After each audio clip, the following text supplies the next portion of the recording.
Assalamualaikum warahmatullahi wabarakatuh. Kembali lagi dengan kami. Kali ini aku mau melanjutkan terkait kecukupan gizi pada ibu hamil. Sebelumnya kita udah bahas beberapa materi, seperti pentingnya memperhatikan asupan gizi saat hamil, bagaimana dampaknya, berapa kebutuhan zat gizi pada masa kehamilan, kemudian bagaimana contoh komponen dan menu makan yang baik untuk ibu hamil. Nah, selanjutnya kita mau bahas zat gizi apa saja yang penting untuk ibu hamil. Ada beberapa zat gizi yang dibutuhkan pada saat kehamilan. Di antaranya ada protein, zat besi, asam folat, vitamin B12, kalsium, vitamin D, dan yodium. Nah, kenapa sih disebut penting? Jadi beberapa zat gizi ini harus tercukupi selama masa kehamilan. Karena kalau tidak tercukupi, nanti akan ada dampaknya ketika ibu hamil kurang konsumsi zat gizi tersebut. Jadi nanti kita bahas bagaimana sih fungsinya, berapa sih kebutuhannya, dan apa nih dampaknya jika kekurangan atau defisiensi. Oke, yang pertama itu zat gizi protein. Nah, apa sih fungsinya? Fungsinya protein ini untuk pertumbuhan dan perkembangan janin, termasuk perkembangan otak ya. Protein ini juga dibutuhkan untuk perkembangan payudara dan rahim ibu hamil untuk memenuhi kebutuhan janin yang terus berkembang. Kemudian untuk kebutuhannya, dia sekitar 60-70 gram per hari. Jenis protein kan ada dua, protein hewani dan protein nabati. Nah, bahan pangan yang dikonsumsi itu sebaiknya lebih banyak protein yang bernilai biologis tinggi seperti protein hewani. Namun protein nabati tetap harus dikonsumsi ya, karena protein nabati itu tinggi seratnya. Jadi, untuk mencukupi kebutuhan 60-70 gram per hari, ibu hamil bisa mengonsumsi minimal 3 porsi protein hewani dan 2 porsi protein nabati. Lalu, jika ibu ini selama kehamilan kekurangan mengonsumsi protein, maka akan ada dampaknya, seperti berat bayi lahir rendah, di bawah 2,5 kilo, kemudian tumbuh kembang janin terhambat, pembentukan otot jaringan bayi tidak maksimal, pembentukan antibodi pada bayi juga tidak optimal, dan juga massa otot ibu akan berkurang. Zat gizi selanjutnya yang penting untuk ibu hamil adalah zat besi. Kebutuhan zat besi pada ibu hamil meningkat loh, mencapai 200-300% sebelum hamil. Nah, zat besi ini berfungsi untuk pembentukan plasenta dan sel darah merah pada janin. Kebutuhan zat besi untuk ibu hamil sebesar 30 mg per hari. Sumber zat besi itu ada pada protein, baik protein hewani maupun protein nabati. Namun, penyerapan zat besi ini akan lebih tinggi pada protein yang bersumber dari hewani dibandingkan dengan protein nabati seperti sayuran, kacang-kacangan, dan buah-buahan. Namun, protein nabati juga harus tetap dikonsumsi ya, karena mereka juga mengandung zat besi dan mengandung serat yang tinggi. Penyerapan zat besi di dalam tubuh juga dipengaruhi oleh beberapa faktor. Untuk faktor penghambat itu ada kopi, teh, dan coklat. Kemudian untuk faktor yang bisa membantu meningkatkan penyerapan itu ada vitamin C. Jadi ketika kita mengonsumsi makanan yang tinggi zat besi, jangan dibarengin dengan minuman yang dapat menghambat, seperti teh, kopi, dan coklat tadi. Tapi kita ganti dengan minuman yang tinggi vitamin C, karena dapat meningkatkan penyerapan zat besi. Kebutuhan zat besi pada ibu hamil tidak akan terpenuhi dari makanan saja loh.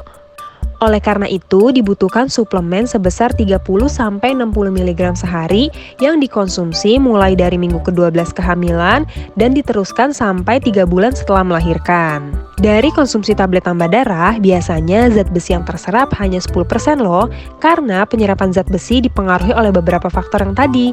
Jadi, baiknya ketika kita mengonsumsi suplemen, itu pada saat perut kosong atau di malam hari.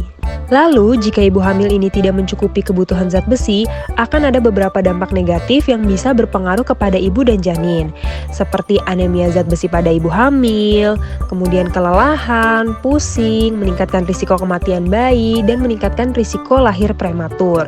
Apalagi ketika sudah mendekati hari kelahiran, saat ibu melahirkan, kondisinya anemia, hal itu bisa membahayakan nyawa ibu juga loh. Zat gizi berikutnya adalah asam folat. Asam folat ini bisa berfungsi untuk membantu tumbuh kembang janin serta mencegah cacat lahir terutama pada otak dan syaraf bayi. Untuk kebutuhannya sendiri, asam folat itu dibutuhkan sekitar 600 mcg selama masa kehamilan. Hal tersebut bisa dipenuhi dari makanan dan suplemen sebesar 400 mcg. Makanan yang mengandung asam folat tinggi diantara lain seperti hati ayam, kemudian brokoli, sayuran berdaun hijau, dan kacang-kacangan. Nah, pemberian asam folat ini sebaiknya pada 28 hari pertama kehamilan, karena pada saat itu otak dan sumsum tulang belakang bayi akan dibentuk. Lalu, jika ibu selama kehamilan mengalami kekurangan asam folat, akan ada dampak defisiensi, seperti kelelahan berat, kaki kejang, dan gangguan tidur pada ibu. Kemudian, kekurangan asam folat juga berkaitan dengan berat bayi lahir rendah, ablasio plasenta, atau plasentanya itu terputus dari rahim, dan neural tube defect, yakni kelainan yang terjadi akibat kegagalan penutupan lempeng saraf. Nah, seperti gambar ini, biasanya itu di punggung tulang belakang dia sarafnya tidak tertutup, maka akan terjadi seperti ini. Zat gizi berikutnya adalah vitamin B12. Vitamin B12 ini berfungsi bersama asam folat memudahkan pertumbuhan sel dan pembentukan sel darah merah. Vitamin B12 dibutuhkan oleh tubuh 3 mcg per hari. Untuk perkiraan, satu telur ayam itu mengandung 1 mcg per hari. Jadi kira-kira kita harus mengonsumsi 3 protein hewani untuk mencapai kebutuhan tersebut. Nah, makanan yang mengandung vitamin B12 selain telur tadi itu adalah makanan hewani, seperti hati, ikan, unggas, daging, susu, maupun keju. Lalu, jika tubuh ibu kekurangan vitamin B12, maka akan ada dampak defisiensi, seperti anemia, letih, lemah, diare, dan mudah mengantuk. Zat gizi berikutnya yang penting adalah kalsium. Kalsium ini berfungsi sebagai bantuan untuk pembentukan gigi dan tulang yang kuat pada janin. Untuk kebutuhannya, kalsium ibu itu dibutuhkan sebesar 1.200 mg per hari. Sumber kalsium itu seperti susu, yogurt, keju, dan sayuran yang berwarna hijau tua. Nah, untuk perkiraan, susu 1 gelas itu 200 ml mengandung 300 mg kalsium. Jadi tidak cukup hanya minum susu aja ya, bisa dikonsumsi makanan yang lain yang mengandung kalsium. Lalu, jika kalsium ini tidak terpenuhi selama masa kehamilan, maka akan ada dampak defisiensinya, seperti hipokalsemia, rendahnya kalsium dalam tubuh, tetani, seperti kram otot, kejang, atau tremor pada bayi yang baru lahir. Bisa juga terjadi hipoplasia, kerusakan pada gigi bayi, tapi ini akibat gangguan pada saat pembentukan. Atau dapat juga pada ibu hamil, terjadi osteomalacia, atau tulangnya ini tuh rapuh. Zat gizi berikutnya yang tidak kalah penting adalah vitamin D. Vitamin D ini berfungsi untuk membantu penyerapan kalsium. Jadi percuma nih misalnya ibu konsumsi kalsium yang cukup tapi kekurangan vitamin D, karena penyerapan kalsium itu dibantu oleh vitamin D. Nah, kebutuhan vitamin D ini berkisar 4.000 IU per hari. Didapatkan dari mana saja? Tentu vitamin D yang paling pertama itu bisa kita dapatkan dari sinar matahari. Tapi selain itu bisa juga dari makanan, seperti ikan salmon, tuna, minyak ikan, telur, maupun susu. Lalu, jika ibu kekurangan vitamin D, dampak yang pertama pasti ibu juga kekurangan kalsium. Karena tadi kan untuk membantu penyerapan kalsium. Kemudian selanjutnya terjadi juga osteomalacia atau tulang rapuh pada ibu hamil. Zat gizi berikutnya adalah yodium. Nah, yodium ini berfungsi untuk perkembangan otak serta saraf janin selama dalam kandungan. Yodium ini dibutuhkan oleh tubuh sekitar 200 mcg per hari. Nah, biasanya ini yodium terkandung dalam garam yang beriodium. Jadi dengan kita mengkonsumsi garam yang beriodium, itu sudah cukup untuk memenuhi kebutuhan yodium ini. Lalu, jika ibu kekurangan yodium selama kehamilan, maka akan terjadi dampak defisiensi.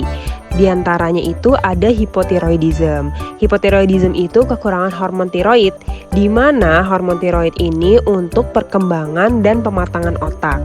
Kemudian untuk selanjutnya, hipotiroidism ini akan berkembang menjadi kreatinisme. Kreatinisme ini pertumbuhan fisik yang sangat lambat dan terhambat.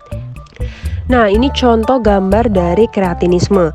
Biasanya itu mereka berhenti tumbuh di umur tertentu. Misalnya ada orang dewasa yang tubuh fisiknya itu seperti anak usia 5 tahun atau anak usia 10 tahun, jadi dia tidak berkembang.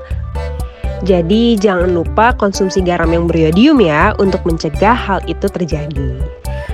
Baik, mungkin cukup sekian pembahasan zat gizi apa saja yang penting untuk ibu hamil.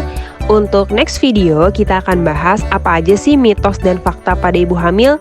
Jangan lupa ditonton ya. Jangan lupa juga like, comment, and subscribe.